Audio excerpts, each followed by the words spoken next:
بسم اللہ الرحمن الرحیم الحمد للہ رب العالمین نحمده ونستعینه ونستغفره ونؤمن به ونتوکل علیہ ونعوذ باللہ من شرور انفسنا ومن سیئات اعمالنا من يهده اللہ فلا مضل له ومن يضلله فلا هادي له ونشهد أن لا إله إلا الله وحده لا شريك له ونشهد أن سيدنا ونبينا وحبيبنا ومولانا محمدا عبده ورسوله صلى الله تعالى عليه وعلى آله وأصحابه وأزواجه وذرياته وجميع أهل بيته وبارك وسلم تسليما كثيرا كثيرا أما بعد فأعوذ بالله من الشيطان الرجيم بسم الله الرحمن الرحيم رب اشرح لي صدري ويسر لي أمري واحلل عقدة من لساني يفقهوا قولي صدق الله العظيم اللهم إني أسألك بأنك أنت الله لا إله إلا أنت الأحد الصمد الذي لم يلد ولم يولد ولم يكن له كفوا أحد۔ بزرگان محترم، برادران عزیز، سلسلے کے مخلصین اور ہماری قابل احترام مائیں بہنیں اور عزیز بچیاں، درس معیار السلوک کے ضمن میں تیسرے معیار کی تشریح پر گفتگو جاری و ساری ہے، اور یہ آج اس کی 13ویں قسط ہے۔ میرے عزیزوں اور دوستوں، عورتوں کے حقوق اور مساوات اور ان کی حیا اور ان کے تقوی اور معاشرے میں ان کے کردار کے سلسلے میں گفتگو چل رہی تھی، تو اسی سلسلے کو ہم آگے بڑھاتے ہیں اور عرض یہ کرتے ہیں کہ عورت دینی اور اخلاقی حیثیت سے مرد کے تابع نہیں ہے۔ اللہ تعالیٰ نے قرآن کریم کی سورہ آل عمران میں ارشاد فرمایا ہے، اعوذ باللہ من الشیطان الرجیم بسم اللہ الرحمن الرحیم انی لا اضیع عمل عامل منکم من ذکر او انثی بعضکم من بعض۔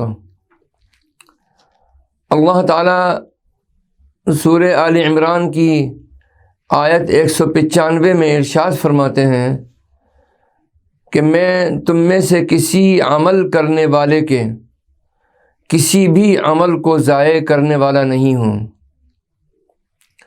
خواہ وہ عمل کرنے والا مرد ہو خواہ عورت، تم سب ایک دوسرے ہی میں سے ہو۔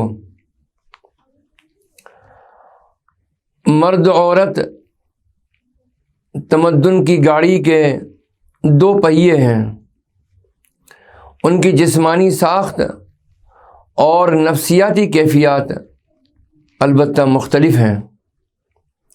یہ اختلاف تمدن کی ضرورت کے تحت رکھے گئے ہیں۔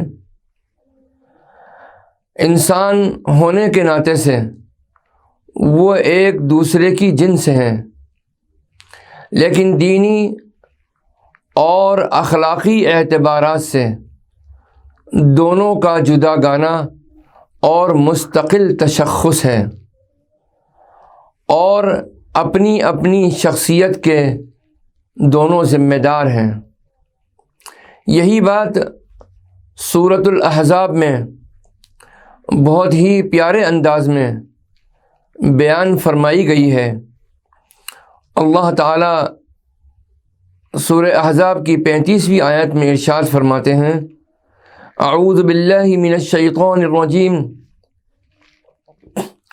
بسم اللہ الرحمن الرحیم، ان المسلمین والمسلمات والمؤمنین والمؤمنات والقانتین والقانتات والصادقین والصادقات والصابرین والصابرات والخاشعین والخاشعات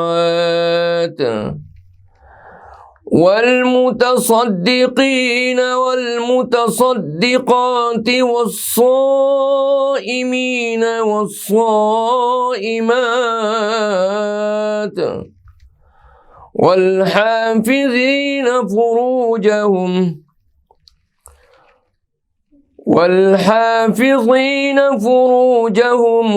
والحافظات والذاكرين الله كثيرا والذاكرات أعد الله لهم مغفرة وأجرا عظيما۔ اللہ تعالیٰ اس آیت مبارکہ میں ارشاد فرماتے ہیں، بالیقین جو مرد اور جو عورتیں مسلم ہیں، ایمان والے اور ایمان والیاں ہیں، مطیع فرمان ہیں، راست گو ہیں اور راست باز ہیں، صبر کرنے والے اور صبر کرنے والیاں ہیں، اللہ کے آگے جھکنے والے اور جھکنے والیاں ہیں، صدقہ دینے والے اور صدقہ دینے والیاں ہیں، روزہ رکھنے والے اور روزہ رکھنے والیاں ہیں، عصمت مآب ہیں اور اللہ کو کثرت سے یاد کرنے والے اور یاد کرنے والیاں ہیں۔ اللہ تعالیٰ نے ان مردوں اور عورتوں کے لیے مغفرت اور بڑا اجر مہیا کر رکھا ہے۔ اب ذرا غور کیجئے کہ دینی و اخلاقی مساوات کو یہاں کس قدر حسین اور جامع اسلوب سے نمایاں کیا گیا ہے۔ سبحان اللہ۔ جتنے اور جو بھی اعلیٰ اوصاف مسلمان مرد میں ہو سکتے ہیں، اتنے اور وہی اعلیٰ اوصاف مسلمان خاتون میں بھی ہو سکتے ہیں۔ اس لحاظ سے ان میں کوئی فرق اور تفاوت نہیں ہے۔ دینی، اخلاقی اور روحانی طرفوں اور اعلیٰ مقامات و مدارج تک پہنچنے کے جتنے بھی مواقع مردوں کے لیے ہو سکتے ہیں، اتنے ہی خواتین کے لیے بھی موجود ہیں۔ ان کے لیے کوئی رکاوٹ نہیں ہے کہ وہ ان مقامات عالیہ تک نہ پہنچ سکتی ہوں یا ان اعتبارات کی وجہ سے وہ کمتر درجے کی حامل ہوں۔ پس یہ آیت کریمہ اس امر پر دلالت کرتی ہے کہ دینی، اخلاقی اور روحانی لحاظ سے عورت کا تشخص بھی کامل ہے اور مرد کے ساتھ وہ مکمل مساوات رکھتی ہے۔ اسی طرح سورہ نساء کی آیت 32 میں ارشاد فرمایا گیا، اعوذ باللہ من الشیطان الرجیم، بسم اللہ الرحمن الرحیم، ولا تتمنوا ما فضل اللہ به بعضکم علی بعض للرجال نصیب مما اکتسبوا وللنساء نصیب مما اکتسبن واسألوا اللہ من فضلہ ان اللہ کان بکل شیء علیما۔ اور اللہ تعالیٰ نے مرد عورت میں سے ایک دوسرے کو جو فضیلت دی ہے اس کے لیے ارمان نہ کرو۔ مرد حصہ پائیں گے اس میں سے جو وہ کمائی کریں گے، اور عورتیں حصہ پائیں گی اس میں سے جو وہ کمائی کریں گی۔ اللہ تعالیٰ سے اس کی بخشش میں سے حصہ مانگو، بالیقین اللہ تعالیٰ ہر چیز کا جاننے والا ہے۔ یہاں بھی در حقیقت دینی، اخلاقی اور روحانی سطح کے موضوع کو زیر بحث لایا گیا ہے۔ اس آیت میں ایک طرف تو یہ بات واضح ہو گئی ہے کہ قدرت کی طرف سے مرد اور عورت کو جو خصوصیات ودیعت کی گئی ہیں ان میں فضیلت کا پہلو کسی ایک ہی کے ساتھ مخصوص نہیں ہے، بلکہ اس لحاظ سے دونوں برابر کے حصے دار ہیں۔ لیکن فضیلت میں فرق ہے، لہذا یہ تمنا نہ کرو کہ جو فضیلتیں فطرت کے مطابق دی گئی ہیں ان میں مساوات اور یکسانیت ہو۔ ایک دوسرے پر رش کرنے اور ان کی ریس کرنے کے بجائے ہر ایک اپنی نعمتوں کے حصے پر قانع اور شکر گزار رہے اور ان کا حق ادا کرنے کی کوشش کریں۔ دوسری طرف یہ حقیقت واضح کی گئی ہے کہ نیکی اور بدی کی کمائی کرنے میں مرد اور عورت بالکلیہ آزاد ہیں۔ ہر ایک کو اپنی اپنی کمائی میں سے حصہ ملے گا۔ مرد کی کمائی ہوئی نیکی یا بدی میں عورت حصے دار نہیں ہوگی، اور اسی طرح عورت کی کمائی ہوئی نیکی یا بدی سے مرد کو کوئی حصہ نہیں ملے گا۔ گویا دینی، اخلاقی اور روحانی اعتبار سے مرد عورت کا مکمل جداگانہ تشخص ہے، اور اس لحاظ سے دونوں میں کامل مساوات ہے۔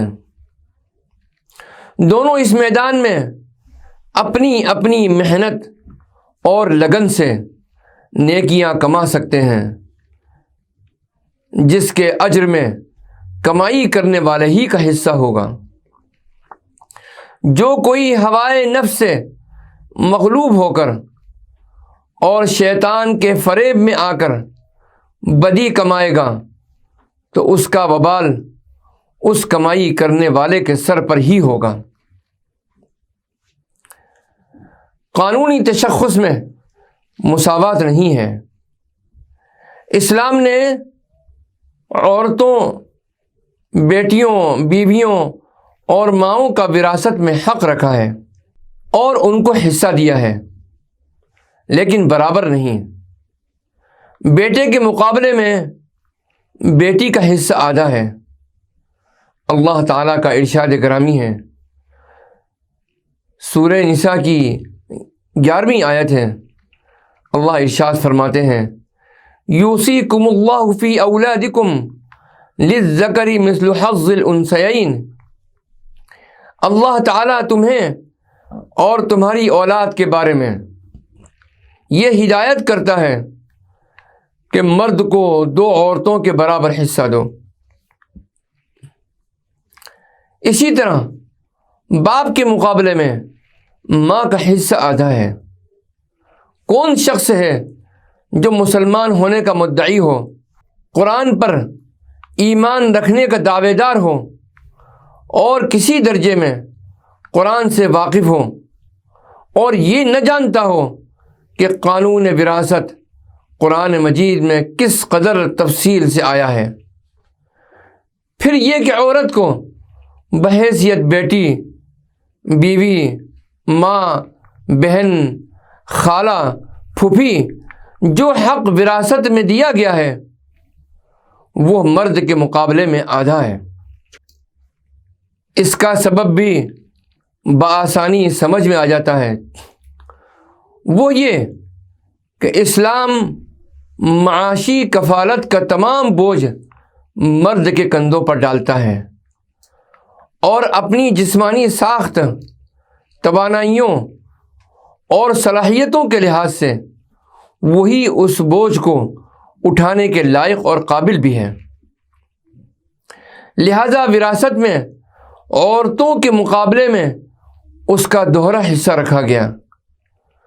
بیٹی کو جو کچھ ملے گا وہ اسے بیوی کی حیثیت سے لے کر شوہر کے گھر چلی جائے گی اور یہ اس کی ذاتی ملکیت ہوگی۔ اگر پہلے ہی سے شادی شدہ ہے تو اس کو یہ ورثہ ذاتی طور پر ملے گا۔ اس کی اپنی کفالت اپنے شوہر کے ذمے ہے، لہذا باپ یا ماں کی طرف سے ملنے والا ورثہ اس کی ذاتی ملکیت، پرسنل پراپرٹی کی حیثیت سے رہے گا۔ اس کو شوہر یا اپنے بچوں کی کفالت نہیں کرنی ہے، اس کے برعکس بیٹے کو اپنے خاندان کی کفالت کرنی ہے۔ چنانچہ یہ بالکل منطقی اور عقلی طور پر مربوط ہے اور متعلق چیزیں ہیں۔ ان میں کوئی استبعاد نہیں ہے کہ بیٹی کو بیٹے کے مقابلے میں نصف حصہ دیا جائے۔ میرے عزیزوں اور دوستوں، معاشرے میں عورت اور مرد کی مساوات کا اعلان قرآن مجید میں ان واضح الفاظ میں پیش کیا گیا ہے۔ اعوذ باللہ من الشیطان الرجیم، بسم اللہ الرحمن الرحیم۔ یا ایہا الناس اتقوا ربکم الذی خلقکم من نفس واحدہ وخلق منها زوجها وبث منهما رجالا كثيرا ونساء واتقوا الله الذي تساءلون به والارحام ان اللہ کان علیکم رقیبا۔ اے لوگو، اپنے اس رب سے ڈرو جس نے تم کو ایک ہی جان سے پیدا کیا اور اسی کے جن سے اس کا جوڑا پیدا کیا، اور ان دونوں سے بہت سارے مرد اور عورتیں پھیلا دیں، اور ڈرو اس اللہ سے جس کے واسطے سے تم باہم دیگر طالب مدد ہوتے ہو، اور ڈرو قطع رحم سے، بے شک اللہ تعالی تمہاری نگرانی کر رہا ہے۔ اس آیت نے عورت کی کمتری اور حقارت سے متعلق ان تمام تصورات کا خاتمہ کر دیا جو قدیم مذاہب اور تہذیبوں میں پائے جاتے تھے۔ اسلام کا اعلان یہ ہے کہ عورت کوئی حقیر و نجس وجود نہیں ہے، وہ کوئی لاعقل اور بے مقصد ہستی نہیں ہے، وہ شیطان کی ایجنٹ یا گناہوں کی ٹھیکیدار بنا کے نہیں اتاری گئی جیسا کہ بعض مذاہب نے بیان کیا ہے، بلکہ جس نفس واحدہ سے مرد وجود میں آیا ہے اسی سے عورت بھی وجود میں آئی ہے۔ اور جس طرح انسانی معاشرے کا ایک اہم رکن مرد ہے، اسی طرح اس معاشرے کی دوسری اہم رکن عورت ہے۔ اس معاشرے کا وجود،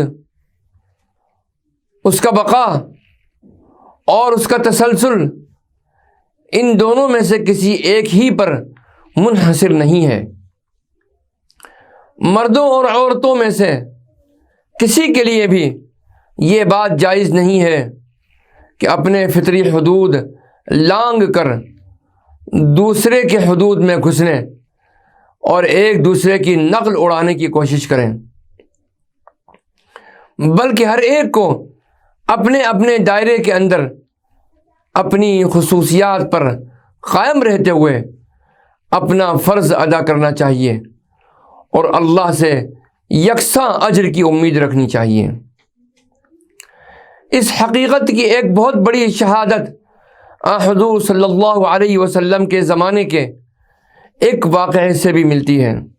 حضرت اسماء بنت یزید انصاریہ رضی اللہ تعالی عنہ ایک مشہور دیندار اور عقل مند صحابیہ اور مشہور صحابی حضرت معاذ بن جبل رضی اللہ تعالی عنہ کی پھوپھی ذات بہن ہیں۔ ان کے متعلق روایت ہے کہ ایک مرتبہ نبی کریم صلی اللہ علیہ وسلم کی خدمت میں حاضر ہوئیں اور عرض کیا کہ مجھے عورتوں کی ایک جماعت نے اپنا نمائندہ بنا کر بھیجا ہے، جو سب کی سب وہی کہتی ہیں جو میں عرض کرنے آئی ہوں، اور وہی رائے رکھتی ہیں جو میں گزارش کر رہی ہوں۔ عرض یہ ہے کہ اللہ تعالیٰ نے آپ کو مرد اور عورتوں دونوں کے لیے رسول بنا کر بھیجا ہے، چنانچہ ہم آپ پر ایمان لائیں اور ہم نے آپ کی پیروی کی، لیکن ہم عورتوں کا حال یہ ہے کہ ہم پردوں کے اندر رہنے والی اور گھروں کے اندر بیٹھنے والی ہیں۔ ہمارا کام یہ ہے کہ ہم مرد سے اپنی خواہش نفس پوری کر لیں اور ہم ان کے بچے لادے لادے پھریں۔ مرد جمعہ و جماعت، جنازہ و جہاد، ہر چیز کی حاضری میں ہم سے سبقت لے گئے۔ وہ جب جہاد میں جاتے ہیں تو ہم ان کے گھر بار کی حفاظت کرتی ہیں اور ان کے بچوں کو سنبھالتی ہیں، تو کیا اجر میں بھی ان کے ساتھ ہم کو حصہ ملے گا؟ حضرت صلی اللہ تعالیٰ علیہ وسلم ان کی یہ فصیح و بلیغ تقریر سننے کے بعد صحابہ کرام رضوان اللہ تعالیٰ علیہم اجمعین کی طرف متوجہ ہوئے اور فرمایا، کیا تم نے ان سے زیادہ بھی کسی عورت کی عمدہ تقریر سنی ہے جس نے اپنے دین کی بابت سوال کیا ہو؟ تمام صحابہ کرام رضوان اللہ تعالی علیہم اجمعین نے قسم کھا کے اقرار کیا کہ نہیں یا رسول اللہ۔ اس کے بعد حضرت صلی اللہ تعالی علیہ وسلم حضرت اسماء رضی اللہ تعالی عنہا کی طرف متوجہ ہوئے اور فرمایا، اے اسماء، میری مدد کرو اور جن عورتوں نے تم کو اپنا نمائندہ بنا کر بھیجا ہے ان کو میرا یہ جواب پہنچا دو کہ تمہارا اچھی طرح خانہ داری کرنا، اپنے شوہروں کو خوش رکھنا اور ان کے ساتھ سازگاری کرنا مردوں کے ان سارے کاموں کے برابر ہے جو تم نے بیان کیے ہیں۔ حضرت اسماء رضی اللہ تعالی عنہ رسول اللہ صلی اللہ علیہ وسلم کی یہ بات سن کر خوش اللہ کا شکر ادا کرتی ہوئی واپس چلی گئیں۔ سبحان اللہ۔ آج اس زمانے کی عورتوں کو اپنا یہ بلند مقام اور اللہ تعالیٰ کی طرف سے یہ دی ہوئی فضیلت کی قدر کرنے کی توفیق عطا فرمائے۔ میرے عزیزوں اور دوستوں، علامہ اقبال رحمۃ اللہ علیہ نے اسلامی تعلیمات کی روشنی میں اپنے کلام کے اندر عورت کا جو بلند مقام ہے اس کو بہترین انداز میں پیش کیا ہے، اور ان کے متعلق بہت سے اشعار آپ نے لکھے ہیں۔ علامہ اقبال رحمۃ اللہ علیہ کے ان منتخب اشعار کے بحیثیت مجموعی مطالعے سے یہ بات سامنے آتی ہے کہ علامہ کے نزدیک شرعی پردے کا اہتمام مسلمان خاتون کے لیے از حد ضروری ہے، اور اسی پردے کے باعث عورت یکسو ہو کر اپنی صلاحیتوں کو اپنے گھر اور خاندان کی تعمیر میں لگا کر بہتر کارگزاری کر سکتی ہے، تاہم ضرورت کے تحت پردے کے اہتمام کے ساتھ وہ زندگی کی تمام سرگرمیوں میں حصہ لے سکتی ہے۔ اس ضمن میں فاطمہ مرحومہ طرابلس کی مجاہدہ علامہ کے نزدیک ایک مثالی کردار کی حیثیت رکھتی ہیں۔ نیز ان اشعار کے مطالعے سے یہ بات مدلل اور مبرہن ہو کر سامنے آتی ہے کہ علامہ کے نزدیک عورت کی مقدس ترین حیثیت وہ ہے جو ماں اور مامتا کی صورت میں جلوہ گر ہوتی ہے۔ اسی لیے علامہ معاشرتی اور عائلی زندگی میں ماں کے مقام کو مرکزی مقام قرار دیتے ہیں۔ وآخر دعوانا ان الحمد للہ رب العالمین ربنا تقبل منا انك انت السميع العليم وتب علينا انك انت التواب الرحيم وصلى الله تعالى على خير خلقه سيدنا محمد وعلى آله وأصحابه أجمعين سبحان ربك رب العزة عما يصفون وسلام على المرسلين والحمد لله رب العالمين والسلام عليكم ورحمة الله وبركاته۔ بسم الله الرحمن الرحيم، اللهم صل على سيدنا ومولانا محمد وعلى آل سيدنا ومولانا محمد وبارك وسلم۔ اللهم أنت السلام ومنك السلام تباركت يا ذا الجلال والإكرام۔ الہی مقصود من توئی ورضایت و محبت و معرفت خود بدے، اے اللہ ہمارے دلوں کو نور ایمان سے منور فرما۔ اے اللہ ہم سب کو فتوحات ظاہری اور باطنی سے سرفراز فرما دے، شریعت میں اور طریقت میں استقامت کاملہ عطا فرما دے۔ اے اللہ محرمات شرعیہ سے بچنے کی توفیق عطا فرما، فرائض واجبات اور سنتوں کو کما حق ہو ادا کرنے کی توفیق عطا فرما۔ اے اللہ جمیع شرور سے محفوظ و مامون فرما، شرور شیاطین، شرور اعداء دین، کفار و مشرکین، حاسدین، مفاد پرستوں و شرپسندوں کی شرور سے۔ اے اللہ جمیع آفات ارضی و سماوی سے، جمیع اثرات سحر و آسیب سے، اے اللہ نظر بد سے، اے اللہ جملہ نقصانات ظاہری اور باطنی سے محفوظ و مامون فرما دے، جملہ ظاہری اور باطنی خیر و برکتوں سے سرفراز فرما، دین دنیا حسن فرما، عاقبت بخیر فرما۔ ربنا تقبل منا انك انت السميع العليم وتب علينا انك انت التواب الرحيم وصلى الله تعالى على خير خلقه سيدنا محمد وعلى آله وأصحابه أجمعين برحمتك يا أرحم الراحمين۔